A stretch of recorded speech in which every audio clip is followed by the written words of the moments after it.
Assalamualaikum adik-adik. Baiklah, di sini kakak akan mempraktekkan tentang mengidentifikasi benda konduktor dan isolator. Sebelum masuk ke praktek, kakak akan menjelaskan sedikit tentang konduktor dan isolator. Yang pertama adalah konduktor. Konduktor adalah benda yang dapat menghantarkan panas dengan baik. Benda konduktor umumnya terbuat dari besi, baja, tembaga, aluminium, kuningan, dan seng. Yang kedua adalah isolator. Isolator adalah benda yang tidak dapat menghantarkan panas. Contoh benda isolator adalah ranting, lidi, kertas, karet, dan lain sebagainya. Benda isolator umumnya terbuat tidak dari bahan logam. Baiklah adik-adik, sekarang kita masuk ke alat dan bahannya. Yang pertama ada korek, yang kedua ada lilin, yang ketiga ada ranting, yang keempat ada lidi, yang kelima ada kawat, yang keenam ada kertas, dan yang terakhir ada sendok. Pertama-tama, kita hidupkan terlebih dahulu lilin dengan menggunakan korek. Harus hati-hati ya. Baiklah, uji coba yang pertama, kita akan menguji cobakannya menggunakan kawat. Kita pegang ujung kawat yang satu dengan tangan seperti ini. Lalu ujung yang satunya lagi kita letakkan di api lilin yang menyala. Kita tunggu beberapa saat. Nah, nanti kawat tersebut akan terasa panas yang menandakan bahwa kawat adalah benda konduktor. Benda konduktor tadi apa adik-adik? Benda konduktor adalah benda yang dapat menghantarkan panas.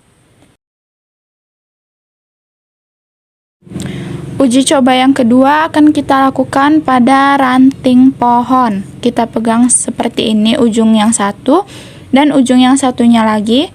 Kita letakkan di atas api lilin yang menyala. Kita tunggu beberapa saat untuk merasakan panasnya. Nah, ranting pohon tidak menghantarkan panas dengan baik, yaitu berarti ranting pohon adalah benda isolator. Benda isolator tadi apa adik-adik? Benda isolator adalah benda yang tidak dapat menghantarkan panas dan tidak terbuat dari logam. Baiklah, uji coba yang ketiga akan kita lakukan pada sendok. Ujung sendok kita pegang seperti ini, lalu ujung yang satunya lagi kita letakkan di atas api lilin yang menyala dan kita tunggu beberapa saat untuk membuktikan apakah sendok benda isolator atau benda konduktor. Menurut adik-adik, sendok ini benda konduktor atau isolator ya. Nah, sendok adalah benda konduktor, benda yang dapat menghantarkan panas. Karena ujung yang dibakar dengan menggunakan api akan terasa panas ke ujung tangan yang memegang sendok. Berarti terbukti bahwa sendok adalah benda konduktor. Uji coba selanjutnya akan kita lakukan pada kertas dan lidi. Ujung lidi yang satu kita pegang menggunakan jari, ujung lidi yang satu lagi kita letakkan di atas api lilin.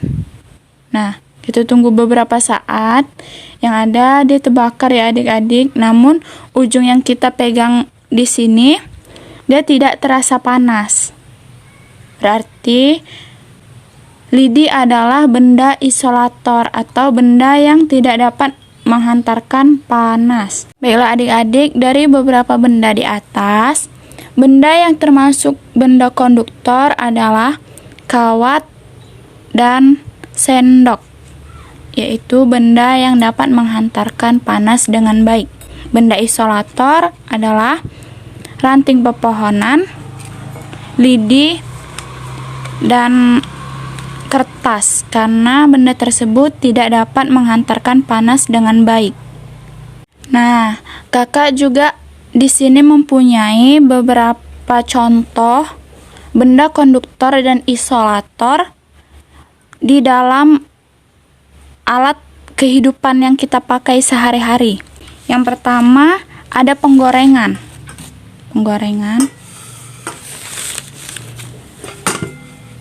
Ini terbuat dari aluminium yang bersifat konduktor agar panas dari api kompor cepat berpindah ke wajan sehingga makanan cepat matang.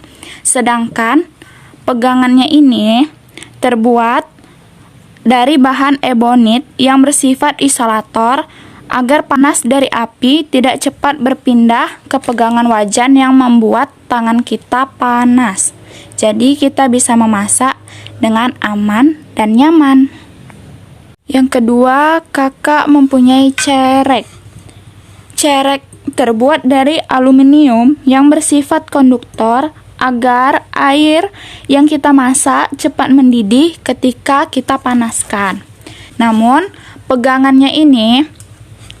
cerek terbuat dari bahan ebonit yang bersifat isolator sehingga kita tidak akan kepanasan dan mudah untuk menuang air panas di dalam cerek ke gelas dengan cara memegang pegangannya dan tangan kita tidak akan kepanasan. Baiklah adik-adik, sekian praktek dari kakak tentang benda konduktor dan isolator. Semoga bermanfaat bagi yang melihatnya. Lebih dan kurang kakak mohon maaf karena kakak juga masih dalam tahap belajar.